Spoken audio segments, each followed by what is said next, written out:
So since I was diagnosed with COVID this week, I was lying on my couch in basically a fever dream watching SpongeBob, and it had me wondering this really life-altering question. Out of the three characters, Squidward, SpongeBob, and Patrick, who do the three of us best uh characterize, really? I figured Colin is the easiest choice. He's Patrick. But I couldn't decide between Spencer and me who was Squidward and SpongeBob. So I need you guys' help with this. Okay, so first off, I can agree with that on some levels, but how I imagined it immediately was that Jacob, you're SpongeBob, Spencer, you're Patrick, and then I would be Squidward. How? Explain that. Failed artist who no one understands, but progressively his art gets better through the series goes on. But you're not the grumpy old man that... You're not the boomer. Right. He's not a boomer, though. He's a bit of a kind boomer. of is. He doesn't associate with the other two as frequently. They're that doesn't make him a boomer. There's the two separate points. No. Hold on. He's not a boomer. If anything, he's like a millennial. The people who grew up with SpongeBob became Squidward. Yes, I'm well aware of that. Dude, he's so out of the group dynamic, including the whole host of the show, he is the crotchety old man. Yeah. Which contrast. I kind of figured I would accept and adopt. You're so SpongeBob on any level. How? He's SpongeBob. He has zero things in common with SpongeBob. Okay, what do you mean by in common with SpongeBob? What do you mean by he is SpongeBob? Dude, on everything yourself. He is SpongeBob who's always at work, wants to go to work, and out of the three of us, I think he loves his work more than we do. See, now you have an argument. Yes. That is kind of fair, actually. I can agree with that. And I mean, I just sometimes live under a rock. Also, this is personality. How you live on you live under a rock, sir. You weird sleep schedule, just waiting for his friends to get out of work. See my point? You see my point. I like how you're going for more of the life circumstances and not the personality attributes. Yeah, because very different things. Well, yeah, I mean, if we're functioning on entirely different levels right now. Exactly. That's one weird opening. But I thought his deep question was going to be who lives in a pineapple under the sea. SpongeBob SquarePants. That's what I thought we were going for. Yeah, so like if we're going to go off of like how their lives are, that's how it is. Because then here I am is like, another day at the Chum Bucket. Another day at the Krusty Krab. I hate it here. And then we got Jacob over here like, another wonderful day. Let's go do this. It's just very sad because, Jacob doesn't have himself some sandy cheeks. Oof. But yeah, I kept flipping back and forth because Spencer and I can both either be the grumpy old man or the one with the zany antics. Like, you either take us far too seriously or not seriously at all. So it kind of just depends on the day. So on a personality level, it's easy for me. I'm SpongeBob, you're Patrick, and then Jacob, you're Patrick, and Spencer, you're Squidward. Because when you leave the podcast, him and I are SpongeBob and Patrick immediately. That's fair. Why buy a comic that might cost more than a dime? Come meet the brothers who are here to waste your time. So thank you for tuning into SpongeBob and Philosophy 101. Now back to the Dime Comic Bros podcast. We're all here this week, so that's pretty neat. It's neato. Yeah. Do we want to? So speaking of somebody Spence. Yeah. Somebody's crawling back to his coom cave pretty soon, and that being Spencer. He won't be here next week, so we will have the SpongeBob and Patrick antics again next week. Yes, sir. Please get ready for some quizzes. Speaking of more aquatic characters, we did get the first trailer for The Suicide Squad, and it's also now confirmed that Sylvester Stallone is playing King Shark.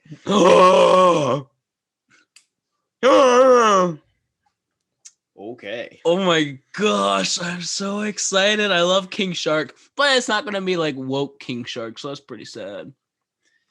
I mean, he's pretty cute though. They're doing the same, like, he just looks like a shark. Like, it's not like we're gonna make him have A human body. like a big head or anything. Like, it's not like It's not like Killer what's Croc. the term? It's particularly a thing that started a lot in Japan, like making things cute. I can't remember the term. Mm-hmm. You know what I'm talking about? Chibi? Though. Anime. Okay, Jacob. No, sir. But like, just You're right. I with meant hentai. You meant N hentai.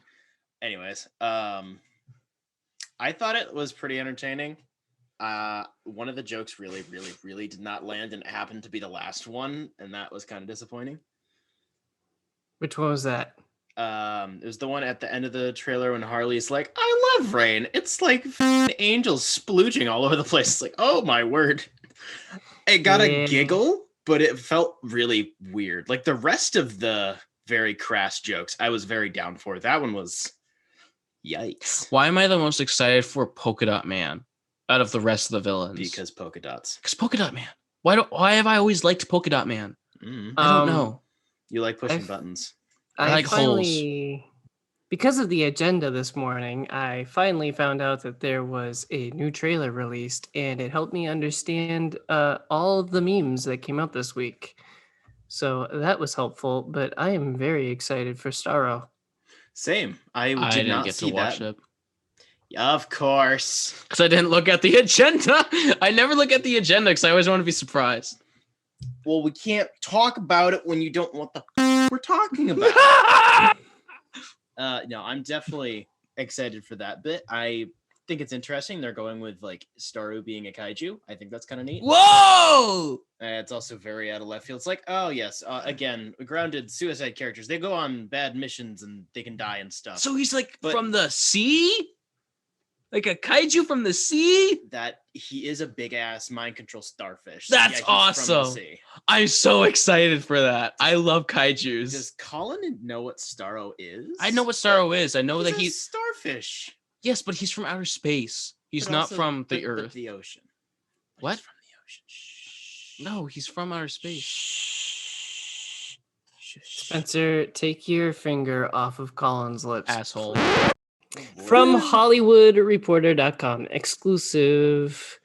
In the first superhero foray of his career, Pierce Brosnan has nabbed the plum role of classic hero Dr. Fate opposite Dwayne Johnson in Black Adam, New Line's action-adventure project featuring the DC Comics anti-hero.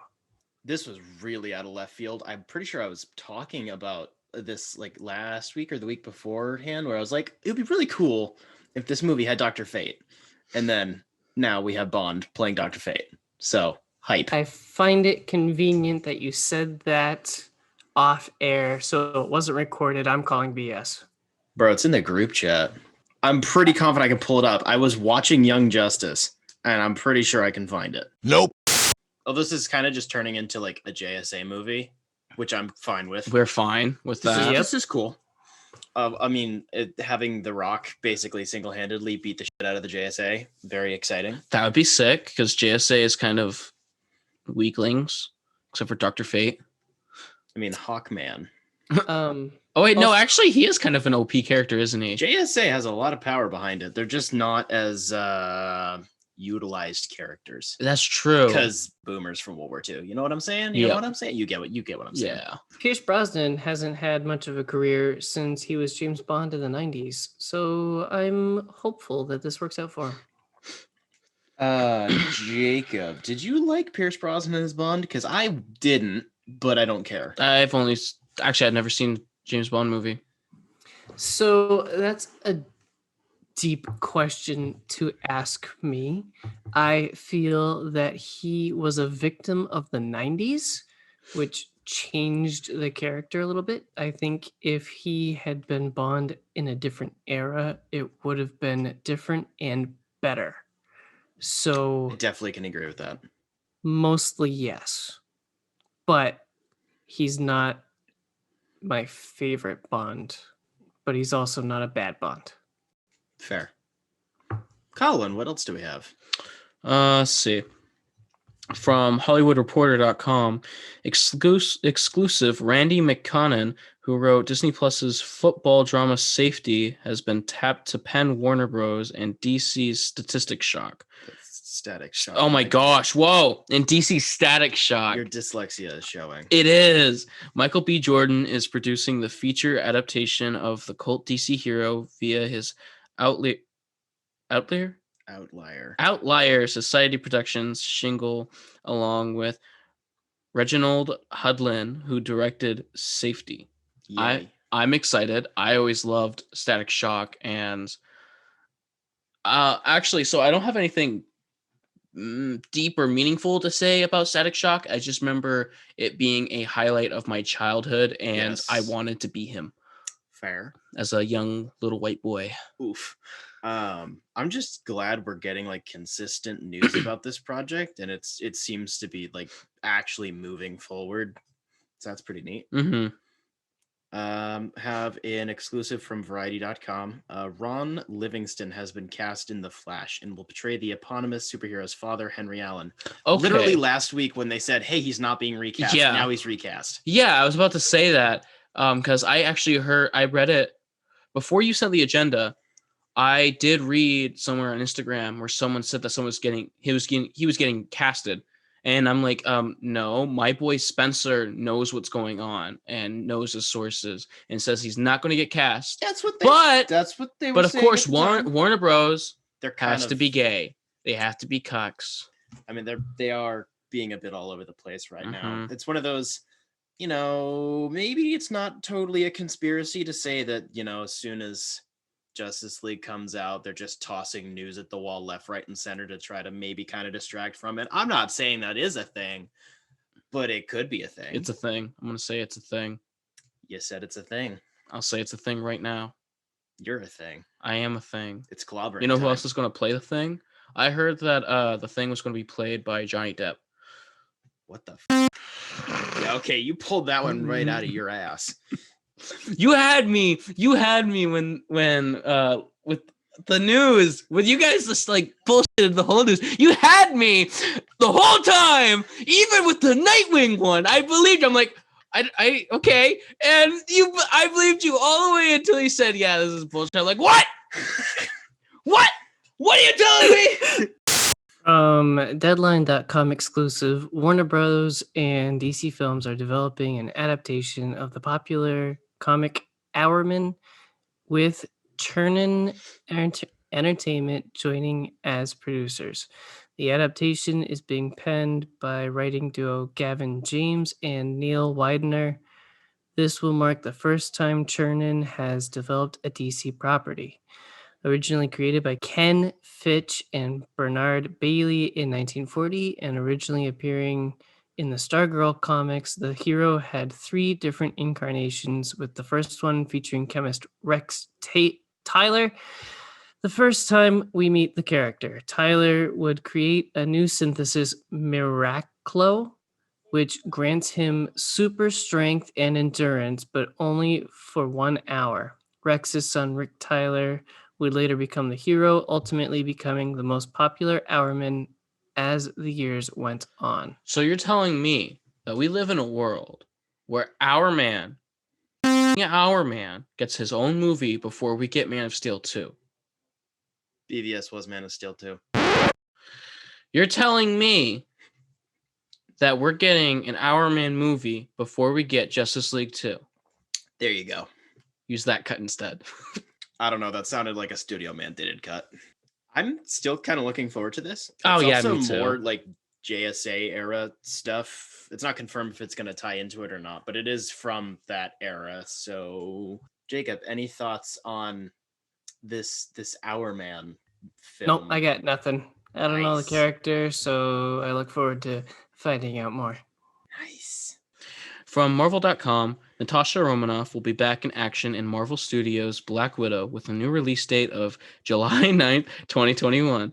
The action and adventure continues with the first film from Phase 4 of the Marvel Cinematic Universe, both in theaters and on Disney+, releasing simultaneously with premiere access. Additionally, Marvel Studios' Shang-Chi, am I saying that right? Shang-Chi? Shang-Chi, I don't know. Shang-Chi and the New Legend of the Ten Rings has received a new release date, now arriving on September 3rd, 2021. Well, there's no Yay. surprise that we're getting a new date. This is, I think, the fourth Black- or fifth time. Black Widow's back in action literally more than a year after she was supposed to be. Wasn't she supposed to Yes, be released in like 2019? pretty sure it was a Like while. May of 2019. I think it was late 2019 because the middle of 2019, if I remember correctly, is when Far From Home came out. Oh, That was in summer, so I think it was supposed to be like that fall. But it's been a hot minute. But at least they're like, hey, screw it, we're gonna release it on both. so how long has this movie been finished? Judging by that, probably about 2 years. So do you think they haven't released it just because it's a female character and also the movie doesn't really have any like push to the universe? It's just for the sake of Widow having a movie. I think you, in a way, might be onto something. More like they need it to make money, so they have to They have a reason for making it. Right, like behind the scene. I do have some theories on some stuff that is going to be relevant from it, but I think they are trying to make sure that they give it a better chance to succeed. So, like business case wise, they can make more movies like that. Where So does this instead take of- place? This takes place in the blip, right? No, it takes place between Civil War and Infinity War. Okay. Yeah, so we don't really need this movie. No, but we don't know that entirely. Yeah, it's true. It just sounds from the like, if it's already been done, if it's already been finished for quite a bit, and it hasn't been released till like July, it sounds like there's nothing of like, there's no meat and potatoes for the universe. It doesn't add anything else to further our Phase 4 plot. Kind of like Captain Marvel. Yes, like Captain Marvel. We don't really need that. It's just hey, here's a character for when you see her in Endgame. Yeah, I do really think that there is more to it in terms of the universe's tie-in type stuff, which I think will come in handy later, but that's still speculation. So, But like they definitely were trying to make sure, obviously not smack dab in the middle of the pandemic. mhm. Disney has been trying really hard to make sure stuff can go to theaters. They only made, I believe it was only Soul that they put exclusively on Disney Plus. Raya and the Last Dragon and Onward both got like kind of mixed releases. Mhm. I mean, Onward was in theaters and then it was yanked out because and then everything shut down and it was slapped on Disney. But like, there seemed to really be Mulan. That's what it was that I was thinking of. They're trying really hard to use the whole premiere access. Yep. We're charging you $30 to watch the movie type deal. And I Mhm. still think that's not working for them, but at least I'm pretty sure it's not going to move again. I think we can say that. Yeah. I don't really care more about that, but I do want to go back to Captain Marvel real quick. I hope that just to clarify my opinion on it is I think she could be a good character. I hope they give her character development where they make her less of an ass and because the stoic is fine. I would like to see her as stoic, just not like an asshole. Okay. She's just like an ass. She's like, oh, I'm needed out here. And then, our little raccoon boy, our little trash panda is just like, well, we kind of need you here, bud. You f***ing asshole. I think all three of us are on a similar page when it comes to that, actually.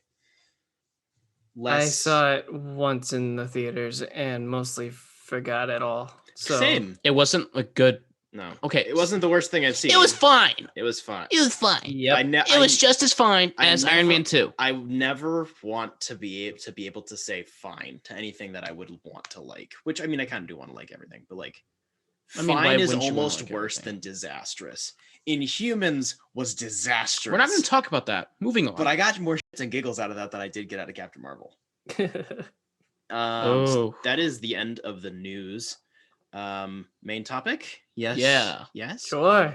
Yeah. So we're going to be discussing Batman Arkham Asylum, A Serious House on Serious Earth, which is a graphic novel from 1989, written by Grant Morrison and illustrated by Dave McKeane. So plot summary, If you have played the Arkham Asylum video game, you're going to know the base premise of it fairly well. It's very straightforward. Basically. The GCPD gets a phone call from Arkham. Arkham's been taken over by the bad boys. They want Batman there. Batman's being a Yeah, Batman, after a couple of exchanges with Joker on the phone, goes to Arkham. They release a lot of the like staff and such, and then Batman agrees to play the game and basically just play hide and seek, and shenanigans ensue, and then he wins and he goes home. Yeah, and the Joker kind of walks out. So I got some beef with this a little bit. So, I mean, it's not very articulate beef because I've read it once. And I was going to read it over again, but I lost track of time. My beef is that it's too short. Batman's in the annoying way. Like, he's just he's a scaredy cat in dumb way. The dialogue for Batman, corny. I think that, yeah. It's like I'm dealing with a 20-year-old Batman. The Batman dialogue does feel a little bit out of character for either what Grant Morrison had written in the past or what was relevant at the time, or like kind of just Batman, period. Like, it just feels weird. But I think there is a conceivable justification for that, which I will get into later. And then there's also the going on with the story. You're getting narrations of like not what's going on, but like of Amadeus Arkham. You're getting narrations of him. That's good part. I'll get to my good stuff after this. But you're getting all that good stuff. But you're looking at the story, like physically what's going on now, and there's like nothing to it. There's no meat and potatoes. It's just kind of like Batman's basically like killed Killer Croc or like wounded him hard with like a spear. And then eventually Batman chops up some wires with an axe. And then Batman's like, okay, I played the game. Let's go home. And then Two-Face decides that they go home. Okay, so that's pretty lame. Now let me go into my good parts. The good parts are that I loved seeing Two-Face. And I loved seeing they were actually trying to cure his problem by giving him, he went to from his coin to a die and then to tarot cards so he can get more decisions, but he craps his own pants because he can't decide because there's too many choices for his binary mind. So there's some good stuff. Also, the narration of Amadeus Arkham, phenomenal. I have no problems with that at all. Nothing. Not a single thing. Everything was bussin'. It was good stuff. All right.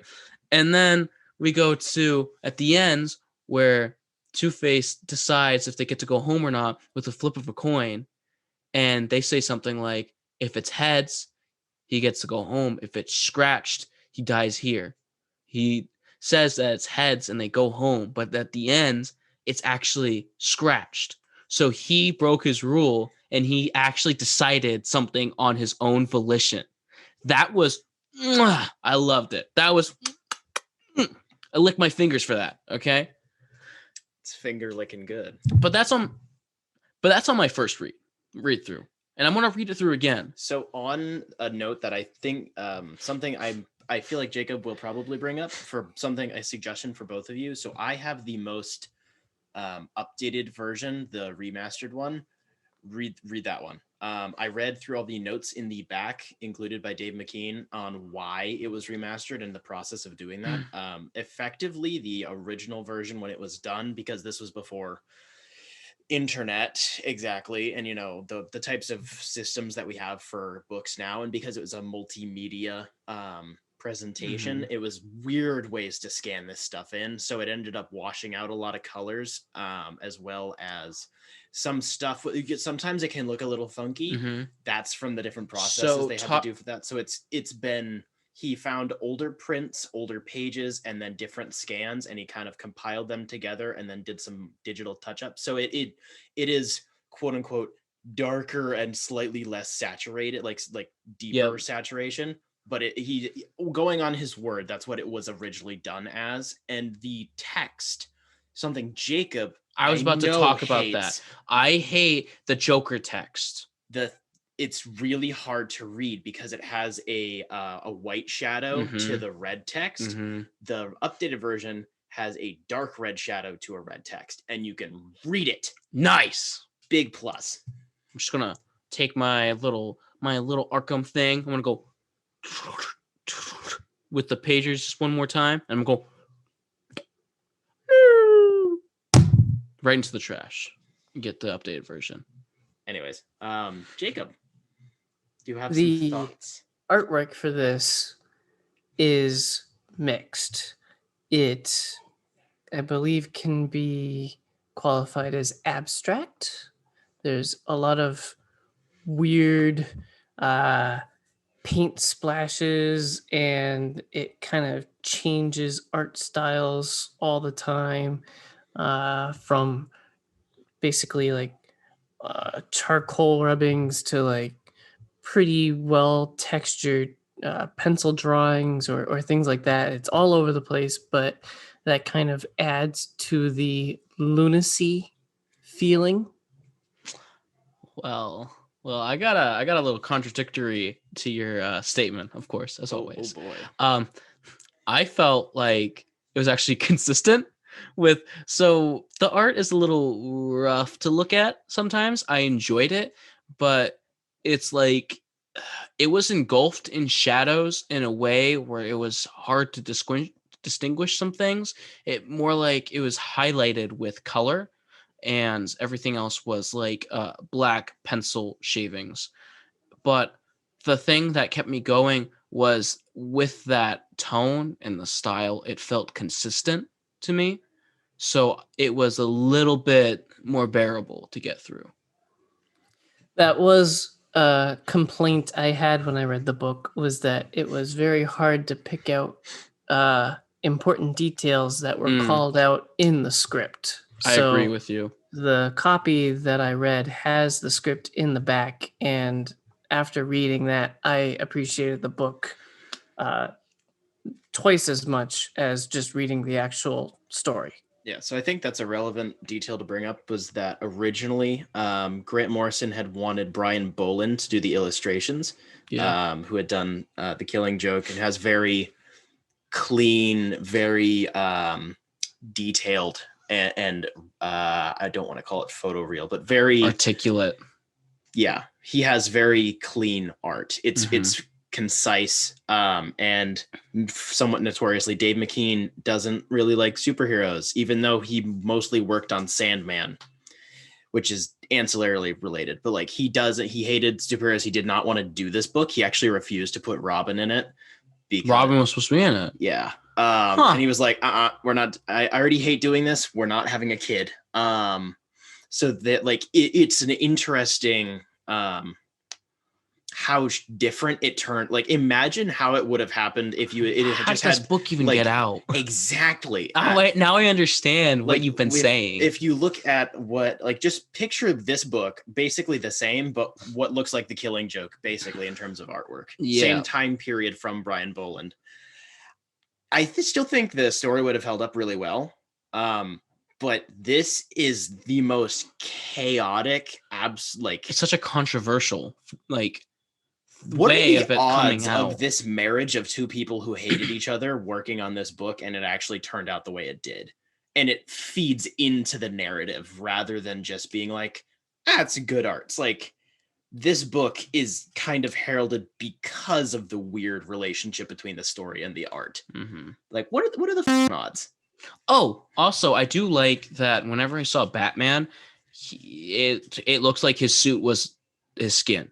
Like, whenever you saw his face, like, his skin color was blue as well. So it looks like he was literally the Batman. He wasn't just, like, human. I absolutely love that detail. I liked that. In particular, with the remastered cover as well, it does make it even more apparent, whereas you don't have, it's not the same type of art as in the rest of the book, but it's Batman, but, like, the cowl is his head.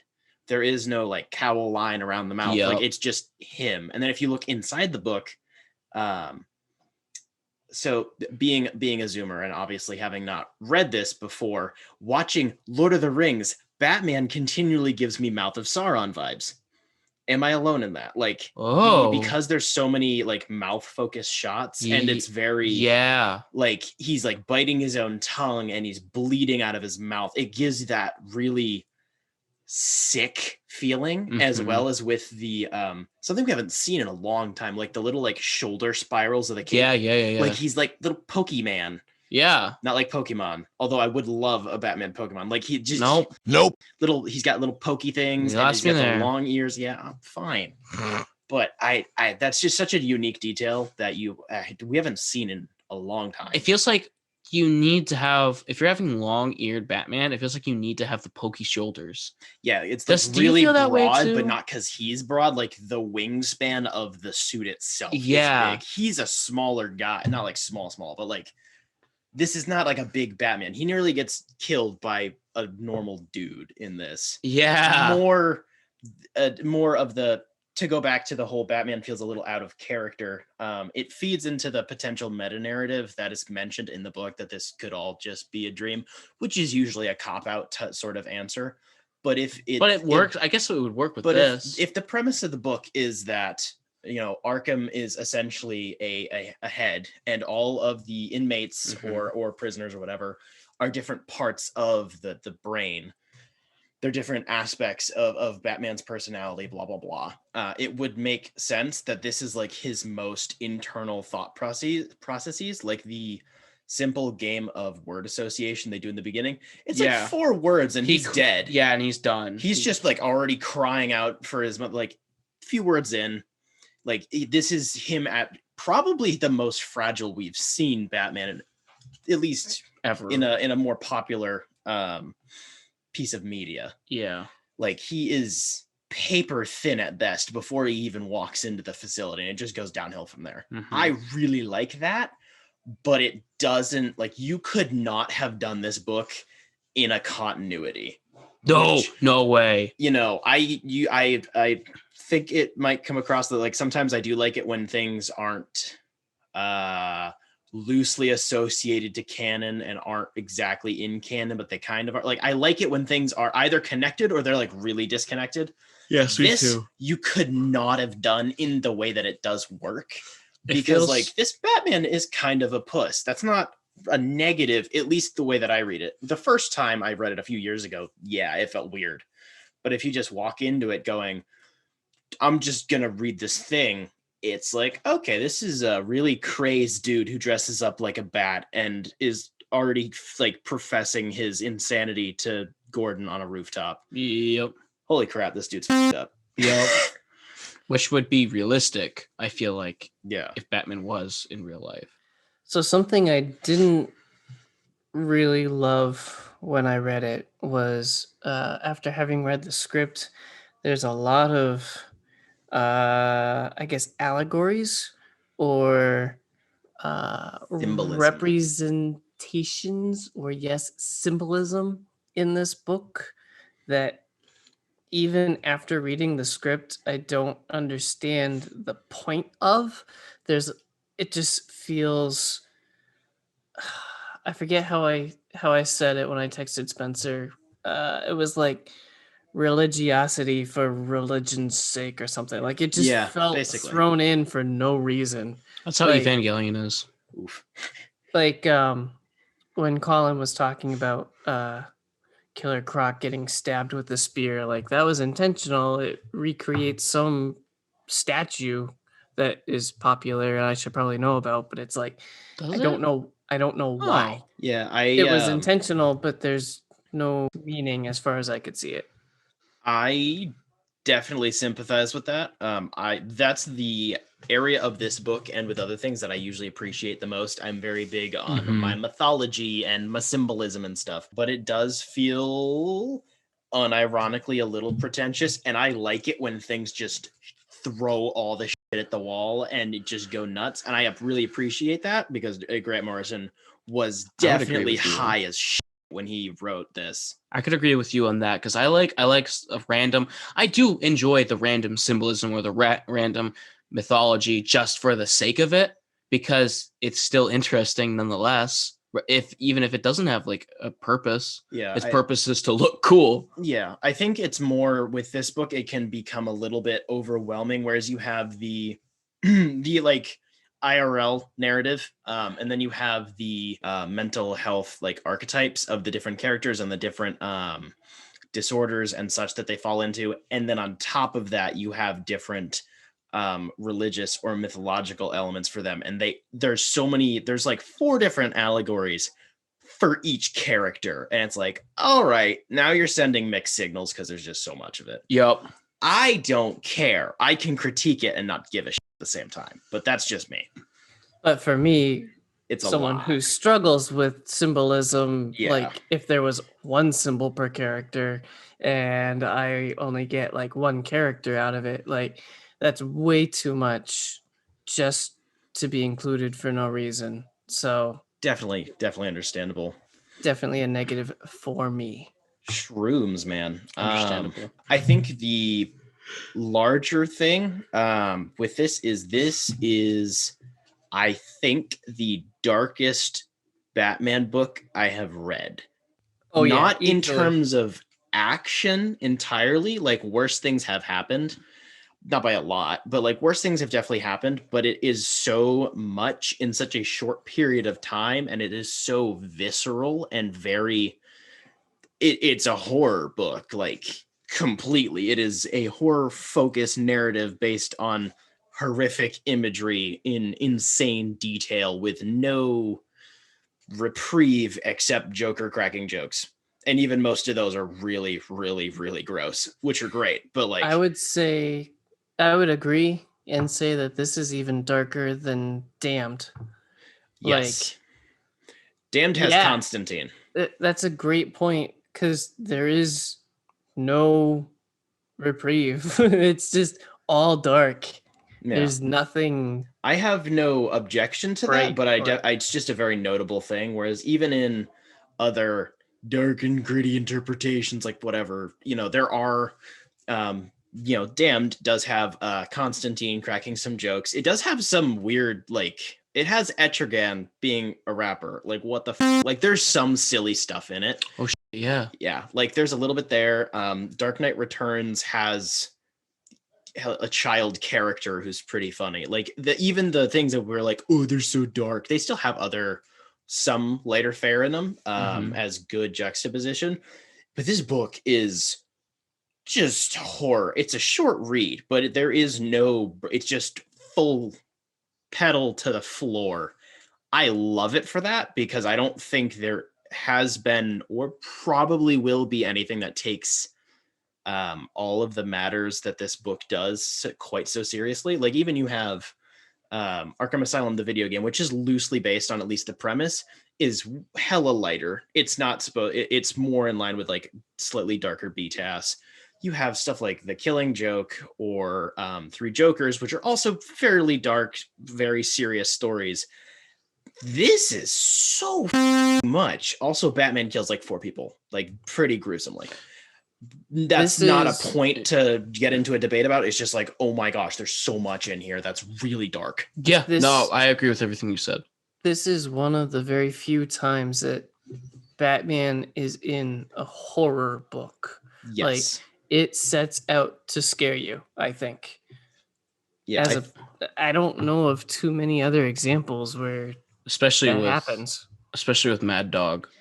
Yeah, and what he did to the Amadeus's wife. Dude, and that was daughter. The one thing in this book that still like everything still gets under my skin. It's a very good book at doing that type of horror. It makes my skin crawl. Every time I read that, and it's like, and the dollhouse stared back at me. It was just, I just had chills just saying that. Oh, that's just so nasty. That was so good. It's really good stuff. I would agree that it is dark Batman, but for some reason I don't feel like, probably just from what I've seen other than DC, like outside of DC or outside of Marvel, I've just watched darker things. But yes, that was very dark for Batman, and I don't think we could see another darker Batman unless if it's like a depraved Batman again. You gotta go down some weird paths to get something as crazy as this again. For Batman? Yeah. Yeah. I think that is something that we've probably mentioned offhand a few times. At least I know I have. Whereas it's like Batman works best in a horror environment. Oh yeah. Like Batman inherently has gothic horror elements to him as a character, the world, more or less depending on the writer or the movie or whatever. But generally speaking, all of it is not horror focused. You have horror elements in like an action thriller or a political thriller, or you have a fairly strong horror setup with a superhero in it. Like that's not a bad thing. You have like stuff like The Killing Joke, where it's still like this is a pretty horror-ish book. It feels but gory. you still have Batman Yep. coming in to kick the shit out of the Joker.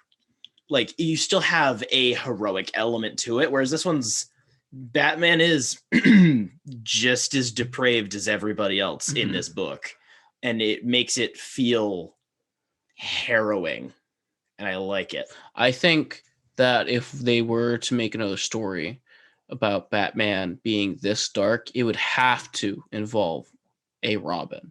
It would have to involve a gruesome story about Robin.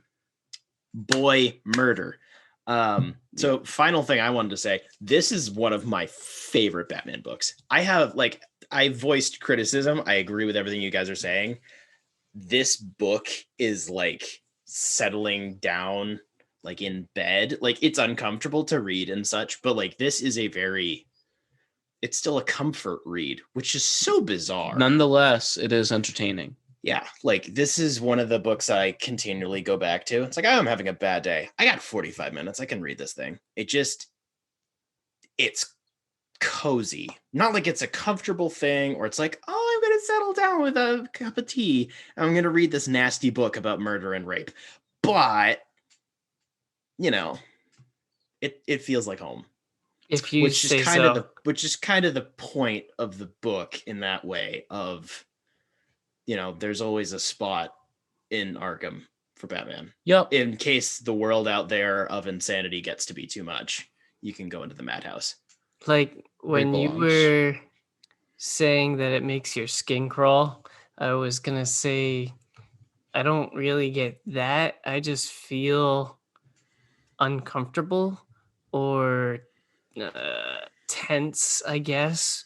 Like a horror movie usually, like some horror movies can do. Like you can't put words to what's wrong. You just feel unsettled, and that's what this book does to me.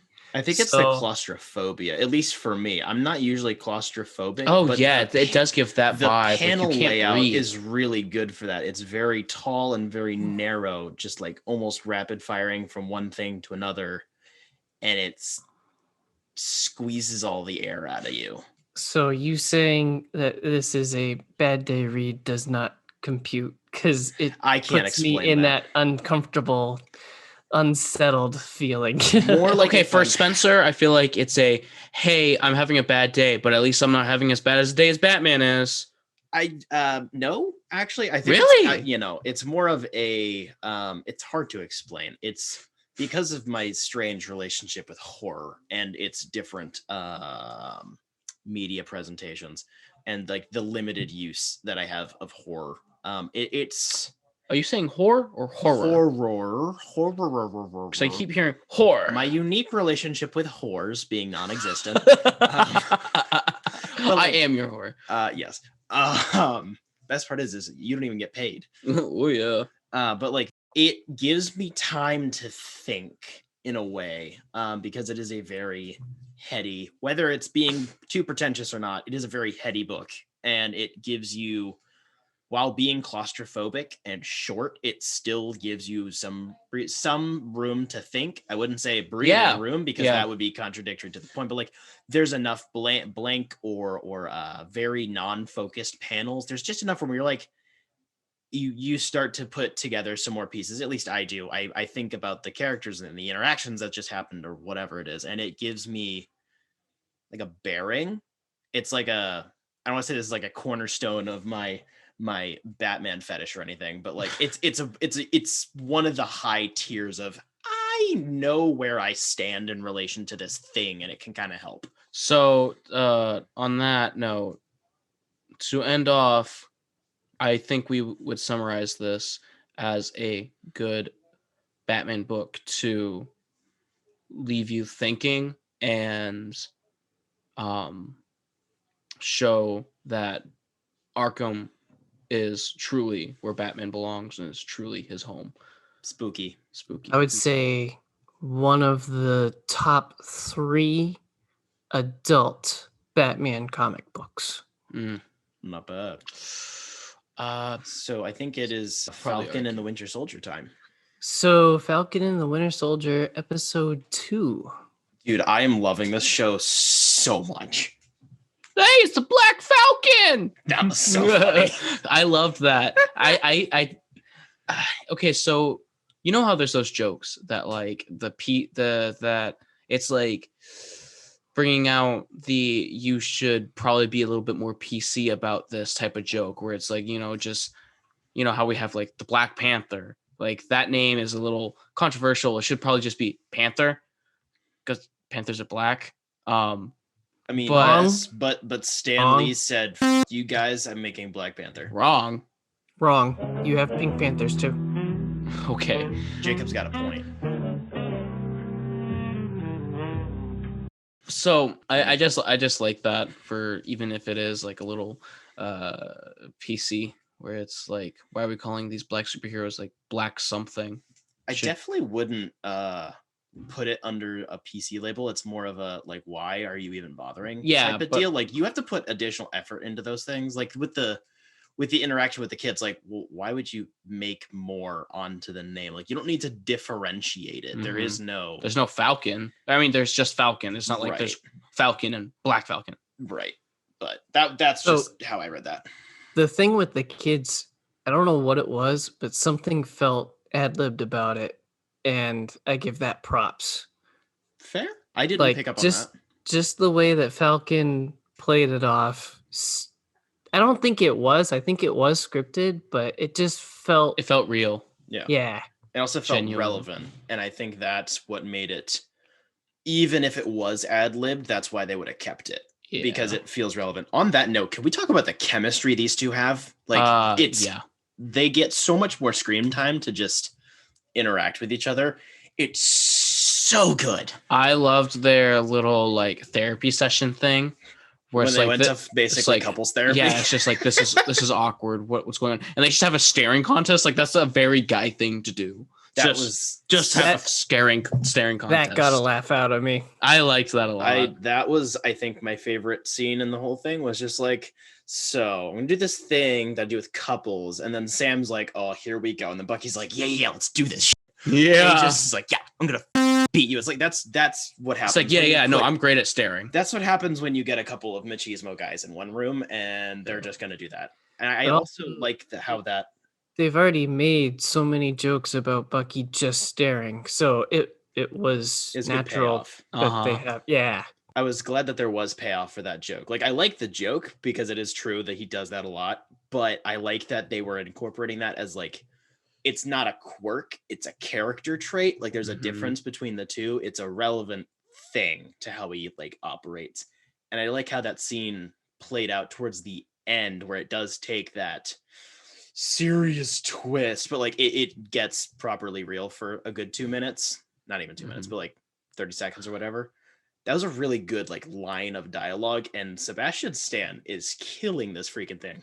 He feels old in the best way. Mm-hmm. I'm conflicted about the mob, the terrorist mob, because it seemed like the show was trying to say they're bad guys, but they're not really bad guys. Well, I'm okay with that because I don't really think. I don't like when people just show bad guys as bad guys, because if we're really human here, there's like reasons why people do things. Unless if we're talking about serial killers, I mean, you can only have a little bit of sympathy, but there's to an extent. But if it's people that are like, let's call them terrorists, there's a reason why they're doing things, but they still should be held accountable if if and when they do harm to others and do Right. illegal things. But But you can't dehumanize them. on that Or you point, shouldn't. they technically aren't terrorists by definition. At the moment, I think the current objective, whether it's for A plot or B plot reasons of... Okay, I think the show's meta narrative, aside from like Sam and Bucky, is like how our weird relationship with like the slippery slope from like patriotism to like nationalism into the F word we don't usually talk about that gets like, when you go further past nationalism. I think that's like the overlying philosophical battle that's going on. I like how that feeds into the new Captain America, as well as what's going on with the quote unquote bad guys. Cause it's like, oh, look at these bad guys. They have two primary objectives, one of which is sympathetic, one of which is not. And then you're like, so we're being told that they're a terrorist cell. They have done literally nothing that would qualify them as terrorists. It doesn't mean what they're doing is exactly the best, but there's nothing that's actually terroristy about it. It's all based on presentation. That's how the show is showing you what they're doing. It's context. And I really, really, really, really, really, really like that. I do like them. This is my shit. I want Zemo.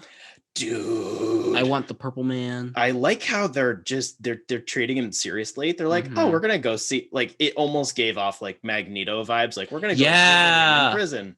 It's literally just the chess pieces. Oh, I love chess. I like, unironically, I do love playing chess, and I love a little bit of chess in my media. Watch this Queen's Gambit once. I love chess. I watched it for 5 seconds. I haven't finished it, even though it has like really good. Even though it has like my favorite actress in it. Fair. We did shit talk her during the New Mutants episode. Oh yeah, of course I listened. I love her though. I really dug the action.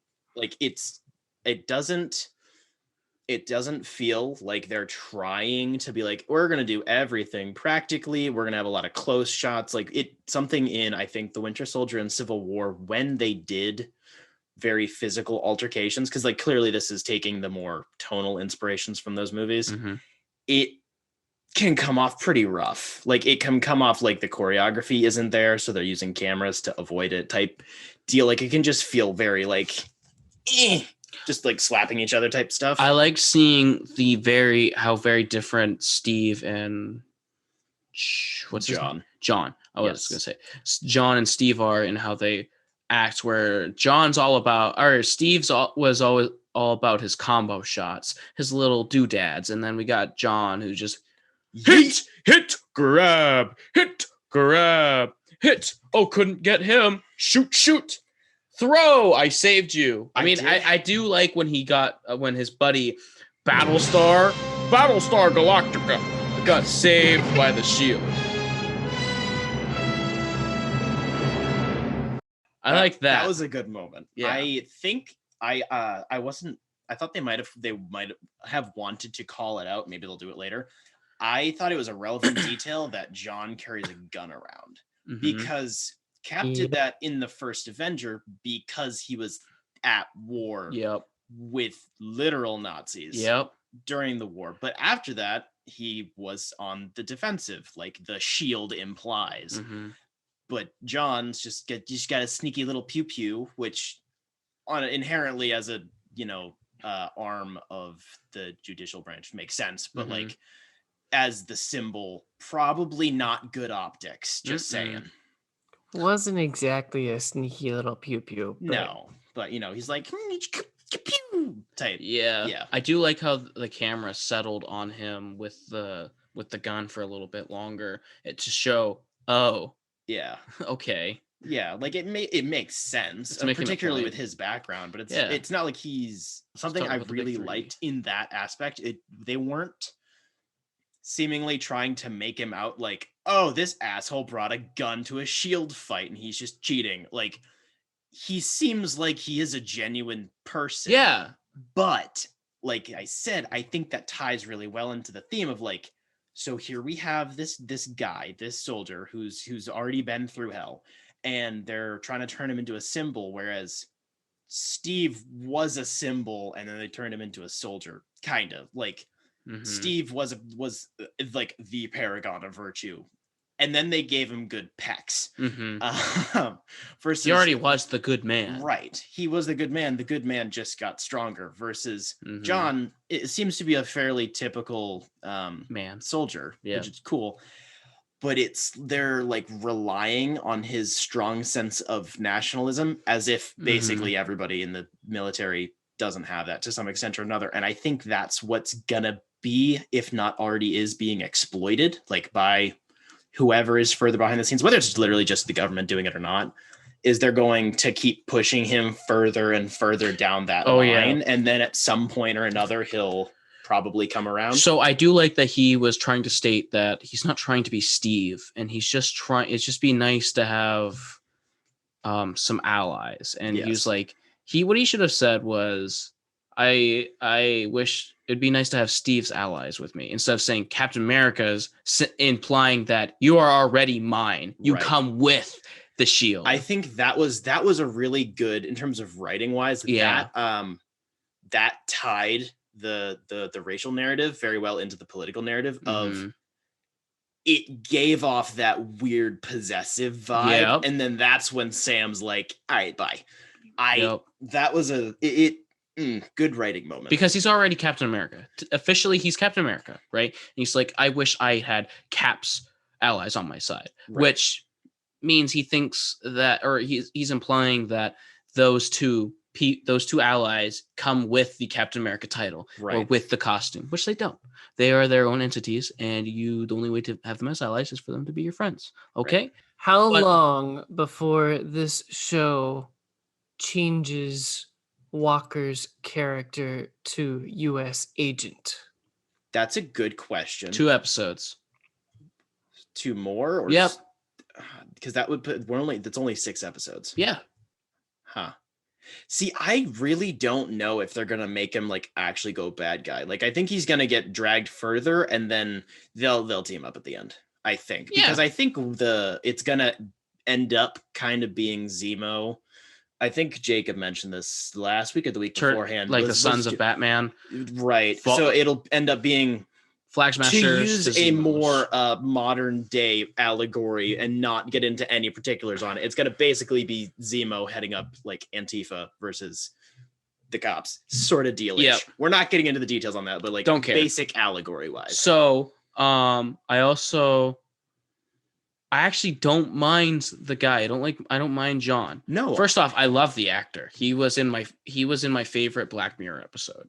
That's why I noticed he did kill that episode. That was the a only good thing episode I've seen him in too. Yeah, me too. He's also the son of the actor who played Ego. Yes, which is pretty cool. But I do really New Captain America is a Celestial. Confirmed. I do love the differences they show in like how he's different from Steve. Where at the very end, when the last encounter that they've had is like, okay, if you're not on my side, then stay the hell out of my way. Where Steve would have been like, oh, sorry, we can't be buddies, but if push comes to shove, I might have to slap you. Yeah, he's like that. That's Steve. I think it's really pushing on that they did the process backwards. Of like this guy will inherently have more soldier-esque priorities compared to the symbolic ones. He's clearly trying. Yeah, where our Captain America literally became a fugitive. Exactly, and I really like how that, because as of last week, I think. The meme space, everyone's like, oh, look at this piece of shit. Oh, look at it. You think you can hold the shield? And then this episode opens up and we're all like, you know what? I kind of like this guy. Yeah. He's not too bad. He's not bad. I really like a little bit of salt, a little bit of pepper, maybe my taste a little good. I don't know, man. That's pretty gay. Yeah, it's okay to be a little gay. Brotherhood, Fair. I did really like the addition of Isaiah. Was his last name is Bradley, I believe. They brought in, that was a character I was hoping they were going to bring in. I didn't know if they were going to. A black super soldier, and no one knew about it. Big surprise. United States government doesn't talk about it. Yeah. I like the fact that it's being mythologized to an extent, like the surrounding mythos of Captain America and Hydra and the Winter Soldiers and such. Like, it's all meshing so much to be like, there's this massive conspiracies behind all this stuff. It's even bigger than the even bigger you thought of 3 movies ago. Like, there have been so many super soldiers from different countries in different periods of time with different people trying to do the Captain America thing. Like, that's how we got Hulk. That's how we're getting one of the characters whose name is I can't remember, who's in Black Widow. Like Taskmaster. No, what's his name? Like Red Star, whatever the hell. He's like Russian Captain America. Yeah, he's Russian Captain America. He's literally that. He's like the Red Star. Something like that. But like Crimson you have that, it something. feels like there is more to it. Whereas in like phase 1, they're like, yeah, the government kept trying to do the super soldier serum again, and they never really got anywhere. You know, we got the Hulk out of that, some other stuff. I like how we're diving into that other stuff, whereas that was like offhandedly used to just be there, and that's like, oh, we've tried this a few fair times and it hasn't turned out that great. And it's I don't know, it just feels right to add all this beef to it. It's nice that we're circling back around in certain ways. Like, things are still getting connected. Like, they get to throw things out into just the air with movies, and then they're able to come back and like, oh, we can actually use this properly. Yeah. Well, speaking of connecting, Colin just mentioned Ego the Planet, played by Kurt Russell. And this week I watched a movie starring Kurt Russell, and that would be Stargate. Ooh. 1994. Nice. Directed by Roland Emmerich, starring Kurt Russell and James Spader. I am proud to report that this movie still holds up. Some of the effects were, a little dated, but not painfully so. What can you do? Right, exactly. It's you could do a George Lucas 5-year-old remake movie. I did notice that the movie had like a film feel to it. There were obvious defects in some of the slides, and it was grainy. So I was I really appreciated that it was actually shot on film. Kind of made my geeky heart squeal for a minute. It's been a long time since I've seen this movie. I think I was like 15 when I saw it, so quite a while ago. The second act kind of drags, and that's because for those of you who don't know, Stargate, there are some archaeologists that discover the Stargate, and they call in a specialist, and that would be James Spader, to figure out how to use it. And they get teleported to the other side of the known universe. And when they get there, they have to figure out how to get back using that Stargate. So then the second act, they're trying to figure out how to get back to Earth, what coordinates or how to type in the coordinates on that Stargate. And it also sets up the villain and all of his motives, and it sets up a love interest and also a subplot with Kurt Russell's character and how he's got bad motives. So all of that drags, but it picks up in the third act and wraps up really, really well. I didn't even recognize James Spader with his John Lennon looking haircut, and also he wasn't singing No Strings on Me, so it was really hard to pick him out of a crowd. Fair. I have not watched that in I don't even know how long. I don't think I've seen it. This is very good sci-fi. It's very approachable. They made a show, right? Yeah, at least one. I think they made like 2 or 3. Yeah, I think I remember my grandmother watching that every like Saturday I came over. I think there was there's SG1, and then I think there was Atlantis, and then Continuum, I think. Was there a dude with like a weird eye thing on his forehead? I have no idea. Okay. Yeah, I definitely wouldn't know. I do plan on watching SG1 next. Nice. Nice. So, Colin, what you been doing? So I finally read 3 Jokers. Hey, I wanted to jump. hey. I wanted to We jump. still can't talk spoilers. I wanted to jump onto the bandwagon. There's a couple things I will say. Figured they were going to do that. How they ended it. And 2, it's overrated as you guys overhyped it for me. Fair. I was let down. I do love that romantic aspect in it. And I love how they squashed it. Romantic. That's fair. You're talking Joker and Batman? Yes. Well, obviously. Yeah. Nope. And I love, actually, I think they would have been great together.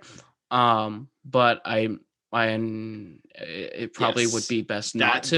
The way that they did that felt. And this exactly is how canon. that This would is a happen. canon story, right? Quote unquote. It's Yes, no, but yes. It's as canon as The Killing Joke. It's in the way that the Disney Plus shows it happen, but the movie they start and end in basically the same place, so the movies don't have to worry about them. It's like that. Okay, It so happened. it's how they squash that. It makes sense for the canon universe. As a Black series, I would love to see how that would play out. So ultimately, did you like the art though? Oh yeah, of course it did. It's not a given Batgirl's with my you, favorite. Colin. You're like 50-50. You're like, this art is shit, and we're over here freaking loving it. So I know, because you guys' taste in art is just it's uncultured. It's you guys just don't see the points of the So art. something I meant to mention when I read it was it kind of confused me that they had the 9-panel framing like in Watchmen or Doomsday Clock. Really? yeah, I'm not sure why that was there. I think it's just because it's more similar to what Killing Joke did, because it is a spiritual sequel. But that's really it. I thought it's just because it looked cool. I think it's the same artist as Doomsday Clock. So I was wondering if that was a trademark or something. But It's not, but they are very similar. I just honestly, it's probably just because it looks good. I am kind of sad to say that I think I agree with that. It's a bit more of a style over substance book. Mm-hmm. It doesn't mean it's hollow, but it is definitely, Yeah. art is a tier above writing. Yes. Yeah. Yep. At least you've done it now. Did you get the Barnes and Noble variant, or did you just get the other one? I got that from Jetpack. Oh, so you got the normal one. Yeah. Hey, Jetpack. Yeah, I'm gonna get Jetpack. They're my Nice. boys. It's my boys. The boys. But yeah, overrated. That's fair. Barbara was did get great. it. My favorite. I mean, it's Babs. Yeah, she always it's looks pretty great. hard to screw up Babs. Oh yeah. I mean, a bullet will do it, but I do love how they showed scars. That Yes. was nice. I was also it was a little boring when they took me into it, but like the more stuff about Jason that I got, the more I was interested. I think that was the best. Not the best, but the better part. I enjoyed how it was. I think I mentioned this back when I read it. It felt like the marketing was leading you more in a it's about Joker direction, and in Mhm. reality, it's about Batman, which like you should assume anyway. But Mhm. it's more focused on what all this means for Batman than it is what actually happened. Yeah. if you get what I mean. Yeah, I get what you mean. So moving on, Spencer, what have you digested? So something else I have very mixed feelings on. I'm gonna condense all three into one because they're almost the same opinions. I read all 3 volumes of Wonder Woman Earth 1. Okay, so you guys know, both of you in particular, know I enjoyed the first one a bit. I have recommended it to an extent. And both you guys know where my philosophical and political leanings lie much further in this direction than everybody else's, which is cool. This is a series I want to like. I really want to be able to defend it.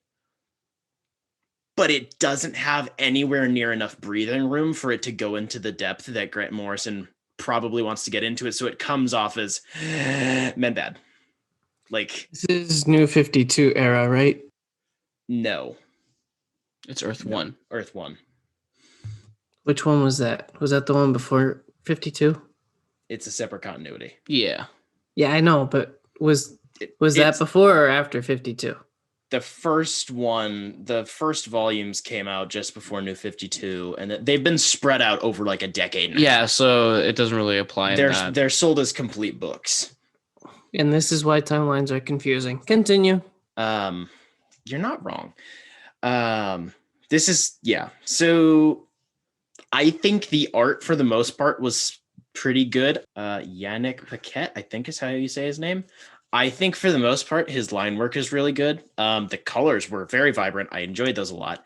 The first book's inking was a little bit on the rough end, but I think the biggest thing for me is all three of them have like the panel layouts are framed in something like the lasso of truth or some rope and stuff like that. And I get it. It's cool, but it's so frequent. And it takes up so much of the page where it's so claustrophobic and it makes it hard. It doesn't have flow to it because the panels have different shapes and such. And it's not, I don't know, that it felt discombobulated. All three books do that. It gets better as it goes on. I do enjoy how the art handles the very sexual nature of these characters and the narrative being told. I enjoy how it's very evident it's clear, it's concise, it's there. Wonder Woman got some big old titties, but it's not like male gazy. Ironic, be it a little on occasion, but for being a story that's very avoidant of having those sorts of tropes to it, which is written and then drawn by a dude. But like, so but to go off of the male gaze part, to go off of that, it's kind of hard to avoid male gaze because a guy will gaze at anything that's female because I like female. You'll literally look at anything about a female and find it attractive. You know what I mean? Yeah, I know, but I'm just going to say that for the record. We're not talking Suicide Squad Harley Quinn. We need a really centric, massive ass shot right here. Like, it's not like that. It's not Joss Whedon with his Wonder Woman shot. Yeah, it's not that. And that I appreciate. Yeah. But it's not like, ooh, everything. Like, it does not avoid the fact that they're basically all running around in leotards. Yeah. It doesn't avoid that. So that was nice. The story in the first book was pretty good. It's a fairly straightforward retelling of the Wonder Woman origin, kind of. The framing of the trial, there's a trial going on, so it's a lot of flashback stuff, was annoying. The dialogue is rough in all three of these because of the type of speech patterns that the Amazons have. It's intentional. It's really hard for me to read. The second book is tidier. It's a little bit neater on the whole. All three of them feel really short, and they're not published as issues and collected as books. They're just books. And they all feel short, and I don't like that. It feels like the story doesn't have enough time to breathe or develop the themes that it wants to, which I would find interesting. And then it just goes into what feels like effectively woke scolding territory of like, we're not actually trying to tell the narrative and like portray our opinions and views as whatever in the narrative as a point of like think about this. Hey, maybe think about that other thing. Maybe you'll agree with it, maybe you don't. It doesn't feel like that type of a quote unquote agenda type writing. It just feels like, I hate using the term, but like it unironically feels like virtue signaling. You guys know how infrequently I use that term. I hate the term. I hate the connotations associated with it. But this book lingers in that territory, and I don't want to have to say that, but it does. I want to be able to defend it, but it's really hard to. I got some enjoyment out of reading all three back to back to back. That was pretty nice. It's a good overall narrative. They're fine. It's fine. They're shit. No, Yeah. they're fine. No, they're bad. Colin, you read like half of the first one. It's that bad. I am in the same boat. I started the first one a year or two ago and was like, nah, it left a bad taste in my mouth. Yeah, That's it's really bad. entirely fair. Like I said, it's something that I wanted to like and I was interested in, so I did move through it. I'll keep the books on my shelf. I might go back to them, particularly for the art on occasion, but like I don't plan on rereading them anytime soon. Ideal Wonder Woman is Gal Gadot and Dead Earth Wonder Woman. Yes. So that book is why I hesitate when you say you're gonna find me a good Wonder Woman book to read, because that's all I got. Have you read Dead Earth? I haven't read anything but that. So you will love Dead Earth. Dead Earth Wonder Woman's great. I loved it. I watched Spencer convert you with that one, so I am curious. Yeah. Jacob, what else have you been up to? I have no segue for this. I watched The Spirit. I love that. You might want to mute your headphones right now. Came out in 2008. It was directed by Frank Miller. It stars Samuel L. Jackson, Scarlett Johansson, Eva Mendes, Sarah Paulson, and Gabriel Macht, I believe, as the Spirit. I did not recognize Gabriel from anything else in his career. I strongly disliked this movie. I hated it. Oh no! I couldn't wait for it to end. It came out 3 years after the movie Sin City released, and its visual or art style, I guess, is very, very similar to Sin City. The story was simple and didn't really do a whole lot, and then all of a sudden included Nazis. Nazis. We love the Nazis. What? So much star power in this movie could not save it. It is awful. So the reason why I love it is bonk. Okay. Maybe some of that, okay?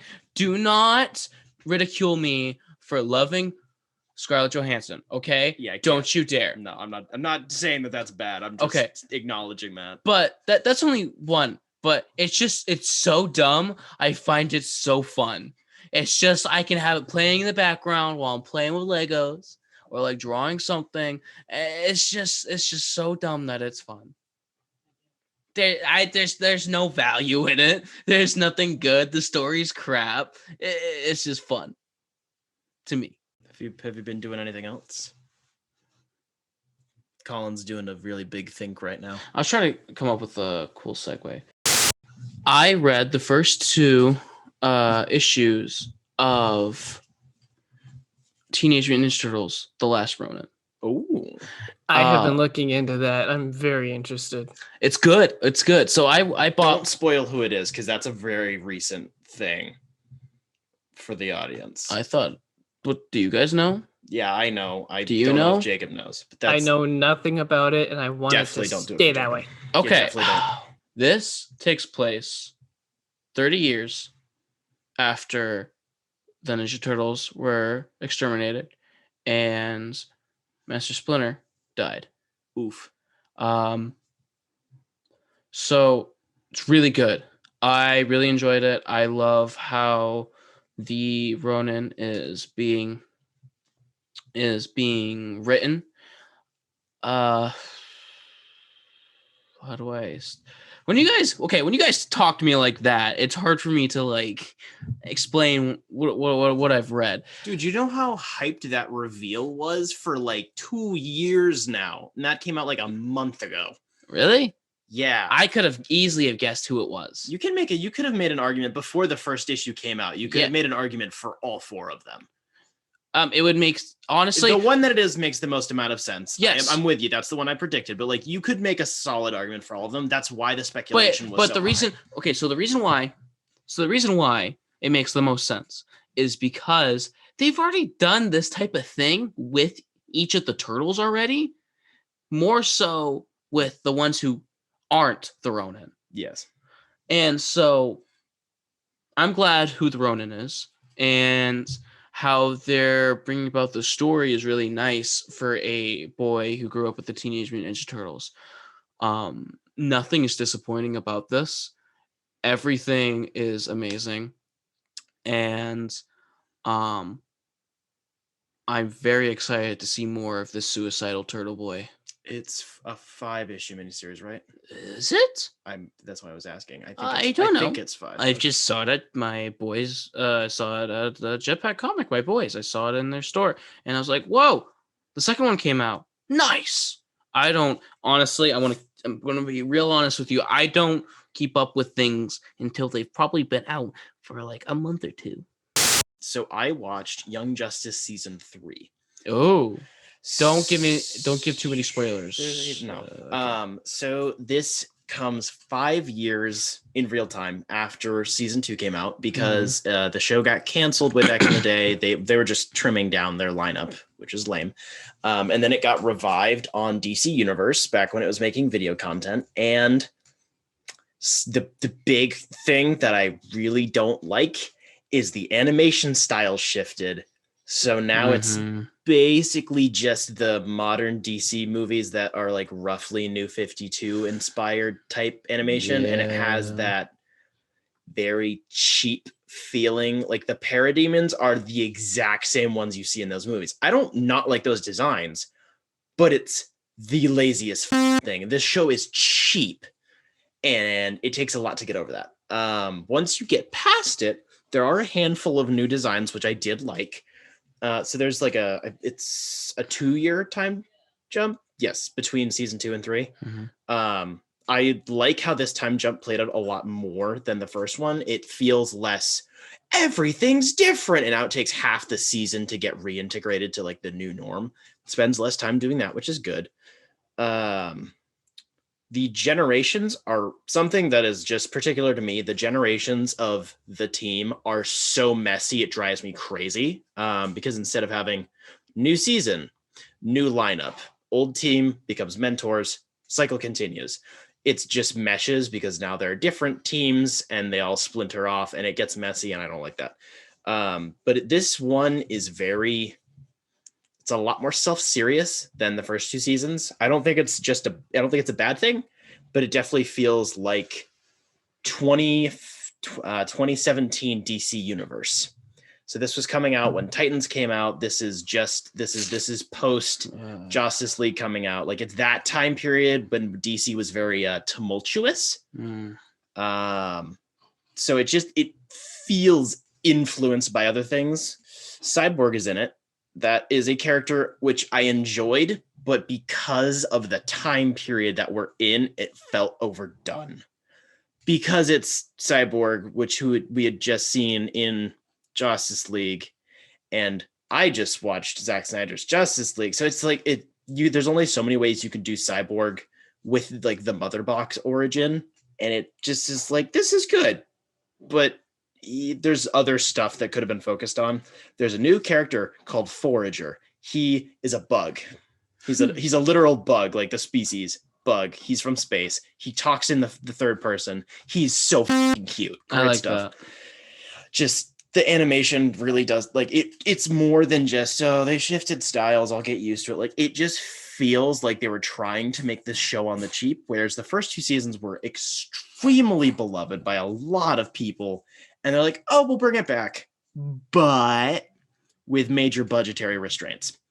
And that just doesn't go well for it. The overall more serious tone, I think, works for the most part. It's definitely more violent, like more gory in comparison, because it's on a private streaming service. They can get away with it.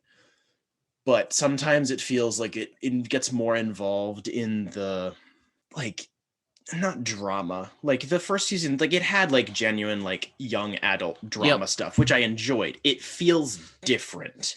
It feels a bit more artificial, and it also feels more tied into like the political, like the political plot lines that are going on. It's so in a sense it's like quote unquote better because it's more integrated, but it just, I don't know. The set of new characters are weird. I like them, but we're not talking the OG team, like no comparison here at all. And it just lingers really, really far, like really long in the first half of the season on the major political plot line, like stuff between different countries. Yep. It's like 6 episodes and it was so slow. So it's still good. Yep. It just is a lot slower in the bad way, and it definitely feels cheaper. I can't wait for season 4 to come out because there are some really good teases of what that's going to be. I felt when season 2 came out, I felt like something was taken from me. I felt cheaped out of having a Jason Todd story, of having a Jason Todd dying. I wish we saw the in-between of season 1 and season 2. I understand that point, but when I believe it was last week, or might have been the week before, when we're watching season 3 after this recording. When I had mentioned the time jump between 1 and 2, in the beginning, it did feel like that. But when the proper twist came, and like I said, when we recorded, I fell for the major twist again. I fell for it when it came out, and I fell for it like 2 months ago. Season 3? Yeah, no, it's season 2. Like that, the time jump thing. At first, I had the same feelings you just said. Mm-hmm. And then I got to the twist, and I'm like, nope, this is great. I love this. This is, I understand the feeling. In terms of the specific things you just mentioned, I think you're going to want to watch season 4 when it comes out, which I think is going to be, I believe they're in the end of post-production. So it's probably going to be this year. Pretty confident it's going to be this year, actually. Yeah. Oh, bussin'. Yes. So when Spencer mentioned this new character called Forager, he said that this character is cute. And that reminded me of some other people that are super cute, and that would be our Patreons, Business Casual and Jeff Lawrence. Thank you again for supporting us for this episode. We greatly appreciate the support. And if any of our other listeners would care to support what they are listening to right now, as my voice is entering your ear holes, please go to patreon.com/dimecomicbros. We have several different levels of support, and all are appreciated. So we also do owe a shout out to our partners over at Jetpack Comics. We've plugged them like 4 times in this episode. Alone with my purchases. Yes. Actually have their so their manga, I'm gonna just say this. Even though they have a small variety of manga for my weebs out there that are listening, even though they have a small amount of manga, they do have they have the popular ones on the backside that are facing the new DC issues. They have like Attack on Titan, stuff like that, the popular ones. But if you go on the other side, they have a bunch of different randos and stuff, and they have my beloved Berserk manga. And that is a recommendation to my boys. Not the movies. The movies are awesome. Not for the faint heart, but if you read the manga, it's a little easier to digest. And I mean, if you drink as many energy drinks as we do, you're going to have a weak heart. So it's a recipe for disaster. Yeah. You're just gonna, poop your pants, just like Two-Face. You can't decide. Yeah. So go give Jetpack your money and get those shiny red bags because they got some nice bags. Rich loves his new bags. Those are some nice bags. They are some nice bags. I want to steal a bunch of them and then send them out in our packages just because. Just because. What if we did that? What if they let us do that? I'm pretty sure they will. That'd be so I'll funny. just ask next time I'm in there. Hey, can we wrap up our stuff in your bag with your business cards and then just shove it in an envelope? Yes. So next week, as alluded to earlier, I will not be present. So SpongeBob and Patrick are potentially going to do the main topic that we were supposed to do this week. I don't like that idea because it's the first time that you've read the book too, and I want your takes on it. It's a chance for me to not talk over everyone, and you're not going to take it. Nah. You know what? I think we're going to leave the bonking for another day. It's a very bonky book, that's for sure. And I told you. I think Jacob and I, my little buddy here, my little goblin elf man. You guys is gonna go take some more BuzzFeed quizzes? We might. No. We won't. Yes. So apologies to anyone who was like, yeah, they're gonna review that thing, and then we didn't do it this week. It's because I forgot, and I've been insanely busy. And I just so happened to, out of the own love and compassion in my heart, to just randomly read Asylum finally. It was on the short, like it was in the next, I think, month or two anyway, so I just moved some stuff around, but it was like, oh that was 2 days ago, and I was like, I can't read this in time, and I still would have to give Colin my copy. Yeah. So, Also, it just drives me crazy because I had a great segue last week for Arkham Asylum that I had to delete. yeah, And then it turns out. yeah, I knew you were gonna mention that name. That was a really good transition too. You're a dick. So yeah, we have no idea what we're talking about next week. Sorry, But I'm please working, tune in, woman. Expecting the unexpected. You guys should talk about DC animated movie number 377, Deathstroke Knights and Dragons 2. No. Or Deathstroke 2 Knights and Dragons Shut up. 2. Shut up. Shut The your sequel. whore mouth. Shut your whore mouth. Just for the boys and girls out there, get ready to tune in and get turned on.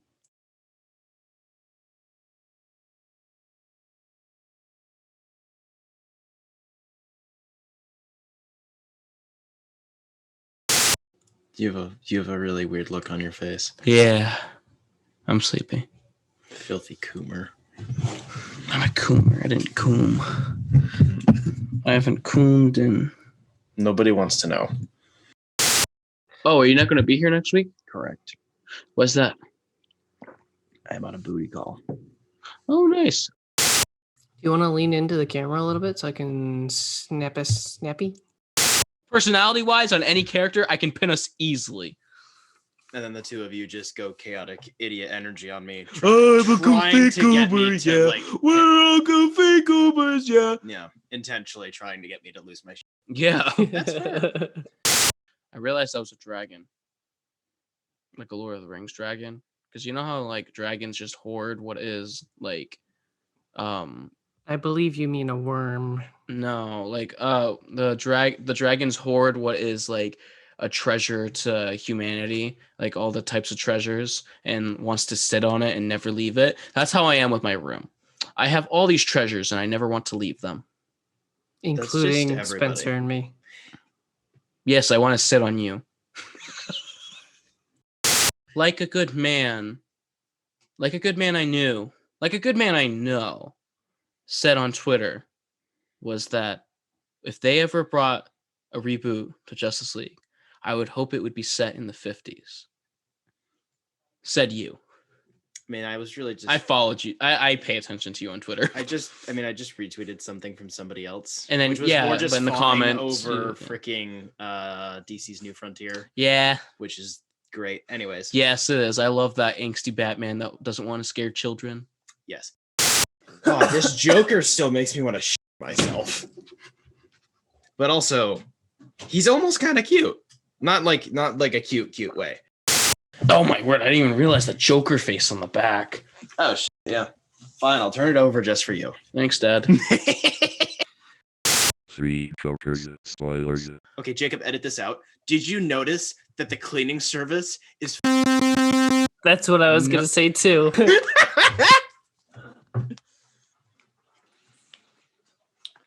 Oh!